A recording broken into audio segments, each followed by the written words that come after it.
Om Swastiastu. Semoga kita selalu dalam lindungan Tuhan Yang Maha Kuasa. Anak-anak yang Pak Guru sayangi, pada kesempatan ini kita membahas materi Astanga Yoga dan Moksa, serta bagaimana hubungan Astanga Yoga dan Moksa. Yoga terdiri dari kata yud yang artinya menghubungkan. Mengerti lebih luasnya berarti pemersatu jiwatman dengan paramatman. Jiwatman di sini adalah atman yang berada dalam tubuh manusia dengan Tuhan. Nah, yoga terdiri jadi 8 bagian yang disebut dengan Astanga Yoga. Berikut bagian-bagiannya. Yang pertama itu adalah Yama Brata, yang merupakan pengendalian diri tingkat jasmani, yang bagian-bagiannya terdiri dari ahimsa, satya, astya, brahmacara, dan aparigraha. Yang kedua adalah Niyama Brata. Niyama Brata di sini merupakan pengendalian diri tingkat rohani yang terdiri dari sauca, santosa, tapa, swadhyaya, dan iswara pranidhana. Yang ketiga adalah asana. Asana di sini adalah sikap duduk pada saat melakukan yoga. Nah, banyak sebenarnya sikap asana atau sikap duduk, namun yang Pak Guru uraikan di sini hanya 2 yang sering kita pakai, yaitu sikap silasana bagi laki-laki dan vajrasana bagi perempuan. Selanjutnya adalah pranayama atau pengaturan napas. Yang di sini adalah bagian-bagiannya Puraka, Kumbhaka, dan Recaka.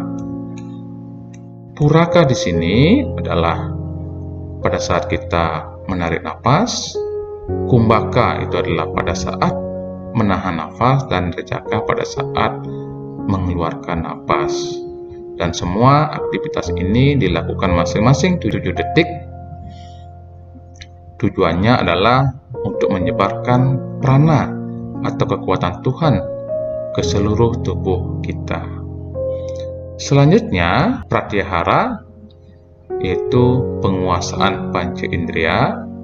Di sini ada 5 macam indera yang harus dikuasai. Yang pertama adalah pendengaran, penglihatan, penciuman, rasa lidah, dan rasa kulit. Semua ini harus dikuasai dan dikendalikan. Nomor 6 adalah dharana. Ini merupakan suatu pemusatan pikiran pada suatu objek. Nah, objek yang biasanya dipakai atau pada umumnya dipakai oleh umat Hindu di Nusantara adalah ubun-ubun, karena di dalam ubun-ubun adanya Padma. Selanjutnya, dhyana. Dhyana merupakan suatu keadaan arus pikiran tertuju pada suatu objek. Berarti pikiran sudah terpusat pada suatu objek. Yang terakhir adalah semedi. Pada tahap semedi sini, seseorang sudah mengalami tercapainya suatu pencerahan. Nah, di sini ada 2 jenis semedi yang diuraikan. Yang pertama adalah sampajñata, yaitu seorang yogin yang masih mempunyai kesadaran. Yang kedua adalah asampajñata, yaitu seorang yogin yang sudah tidak mengalami kesadaran akan diri dan lingkungannya. Semua bagian-bagian dari yoga ini memberikan petunjuk dalam pengendalian gejolak pikiran, menunjukkan cara mendisiplinkan pikiran, indria, dan membantu pemusatan pikiran dalam mencapai kedamaian di alam semesta.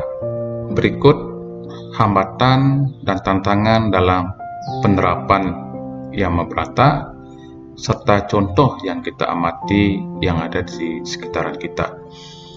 Yang pertama adalah himsa atau pembunuhan.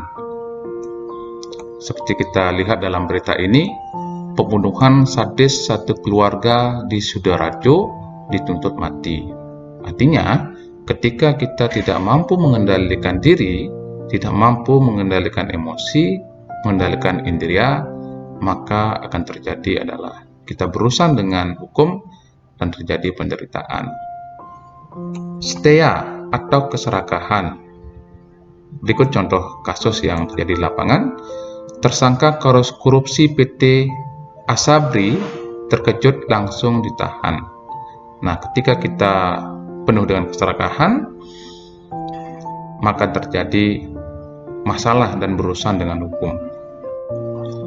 Selanjutnya, parigraha atau pamer kemewahan.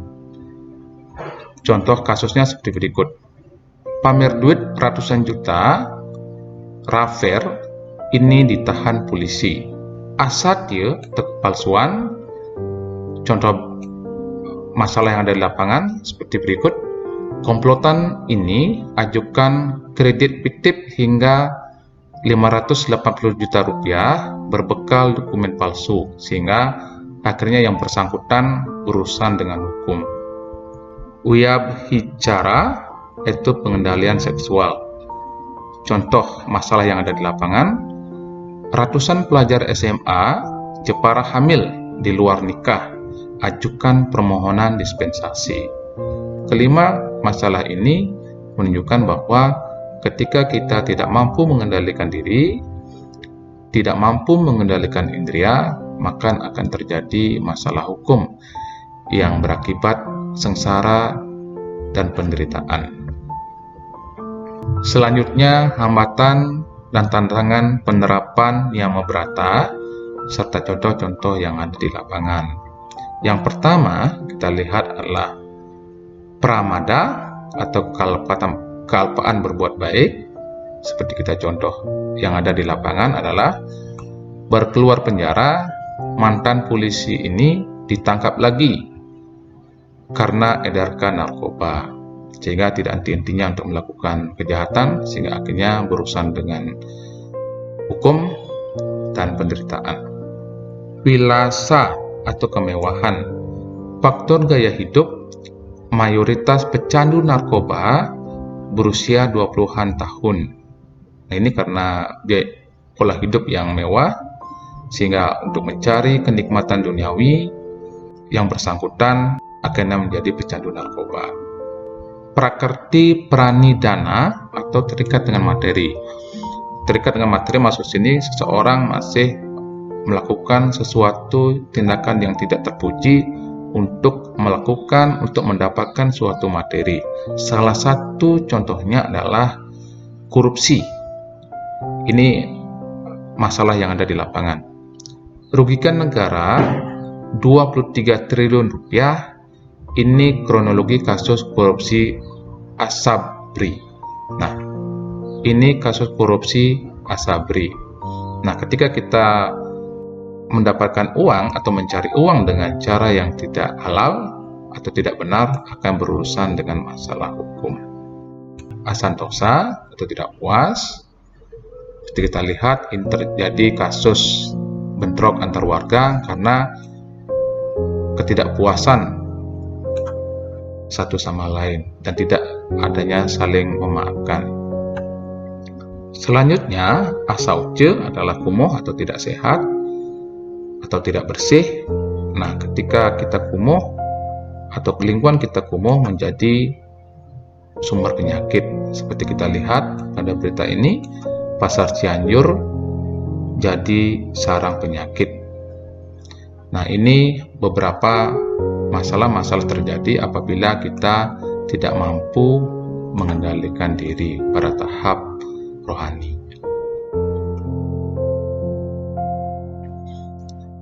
Nah, manfaat Astanga Yoga. Semua yang kita lakukan apabila Astanga Yoga dengan secara terstruktur dengan baik kita lakukan, maka akan memberikan manfaat baik untuk tubuh kita, baik secara jasmani maupun rohani. Maka pertama itu jadi fleksibel, menjadi kekuatan dalam tubuh kita, postur tubuh kita akan jadi lebih bagus, begitu juga pernapasan kita menjadi bagus, dapat mengurangi stres pikiran, konsentrasi yang lebih baik, kesehatan pada jantung, kesehatan pada tubuh yang lainnya. Semua di sini mengarah pada kesehatan baik secara jasmani maupun rohani. Nah, selanjutnya ajaran moksa. Moksa terdiri dari kata mut yang berarti membebaskan atau melepaskan, sehingga moksa disebut dengan kelepasan atau pembebasan. Artinya di sini adalah pelepasan roh atau jiwa dalam tubuh kita hingga bersatu dengan Brahman atau Tuhan. Tingkatan moksa ada 3 bagian. Yang pertama adalah jiwa mukti. Ini adalah kebebasan atau kebahagiaan seseorang yang dicapai semasa hidupnya, di mana Atman sudah tidak terpengaruh oleh gejolak indria.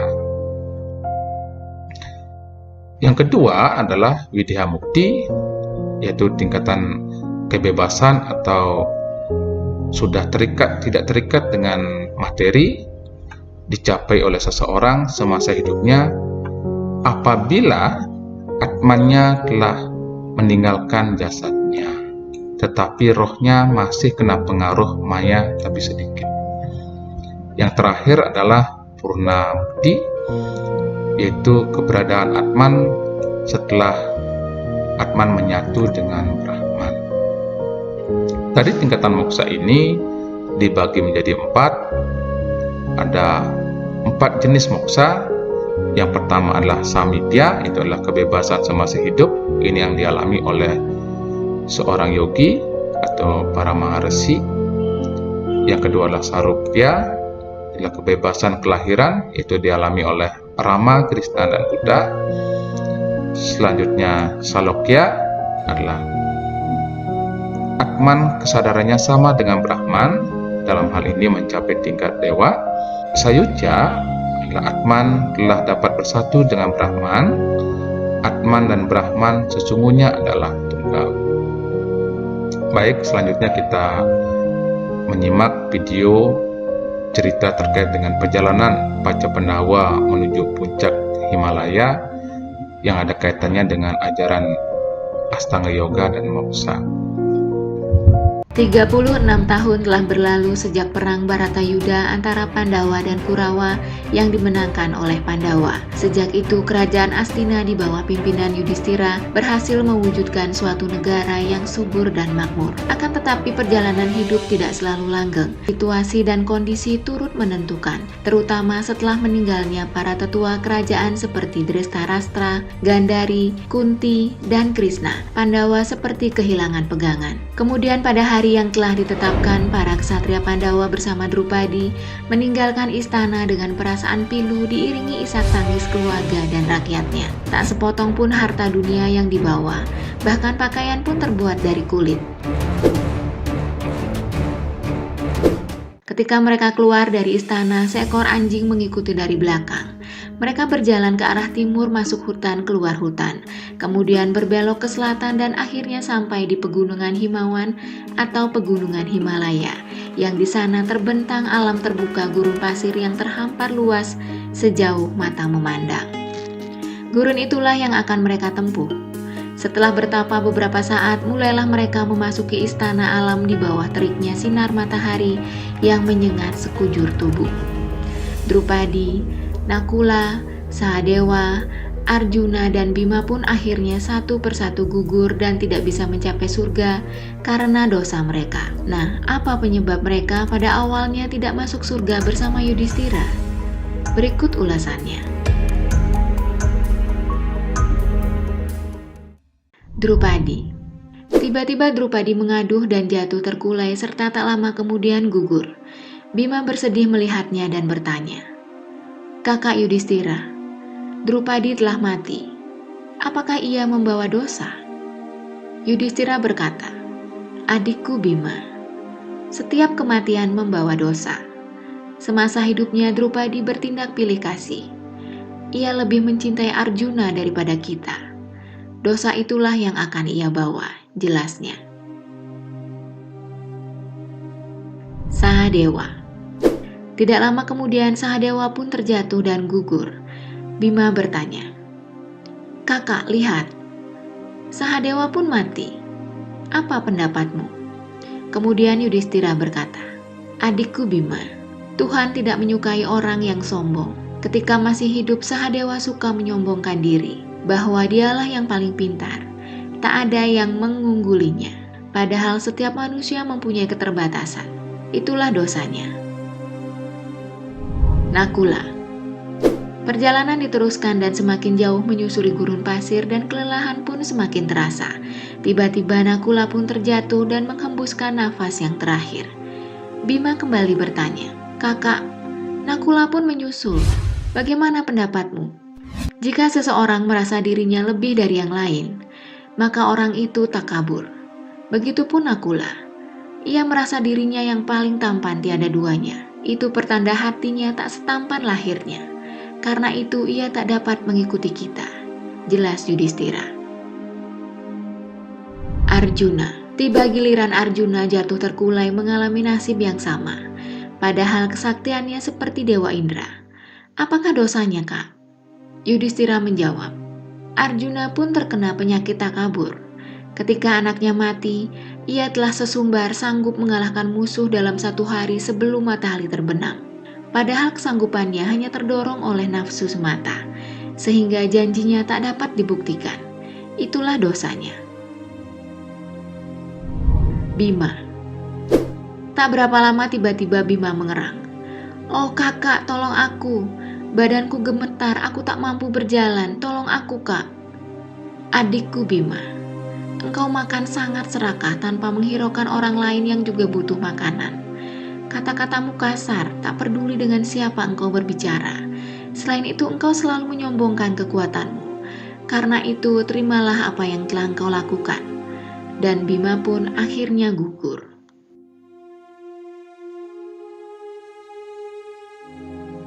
Dari video itu dapat dipahami bahwa moksa adalah salah satu serada dalam agama Hindu yang merupakan tujuan tertinggi dari agama Hindu. Kebahagiaan yang sejati akan tercapai oleh seseorang apabila ia telah dapat menyatukan jiwanya dengan Tuhan. Dalam usaha untuk mencapai moksa, sudah tentu ada hal-hal yang menghambat untuk mencapai tujuan tersebut, seperti ujian-ujian yang dialami oleh Paca Pendawa berserta Drupadi, khususnya yang dialami oleh Prabu Yudhistira. Selain itu, unsur avidya, kegelapan, atau kebodohan akan memunculkan perilaku yang bertentangan dengan dharma atau kebenaran itu sendiri. Untuk menghindari dari jurang kehancuran, kesengsaraan, kegelapan, kita hendaknya selalu dapat introspeksi diri dengan menjalankan atau melaksanakan ajaran Astanga Yoga secara bertahap. Karena di dalam ajaran Astanga Yoga diberikan petunjuk pengendalian gejolak pikiran, menunjukkan cara mendisiplinkan pikiran, indria, dan pemusatan pikiran dalam mencapai kebahagiaan dan kedamaian di dunia ini. Sama halnya dengan perjalanan Panca Pandawa untuk mencapai surga yang penuh dengan ujian, mereka melewati satu demi satu sampai akhirnya meninggal di dalam perjalanan disebabkan oleh karma tidak baik yang mereka lakukan semasa hidupnya. Hanya Yudhistira yang dapat melanjutkan dan melaksanakan perjalanan untuk mencapai surga karena semasa hidupnya selalu melakukan perbuatan baik. Namun karena karma baik yang dilakukan oleh Prabu Yudhistira, akhirnya dapat mencapai surga dengan berbisik. Jadi hanya dengan karma baik dan dengan melaksanakan ajaran Dharma, seseorang dapat mencapai kebahagiaan abadi. Anak-anak yang Pak Guru sayangi, demikian materi Astanga Yoga dan Moksa. Semoga dapat bermanfaat untuk kita semua, dan Pak Guru akhiri dengan Pranama Santi. Om Santi Santi Santi Om.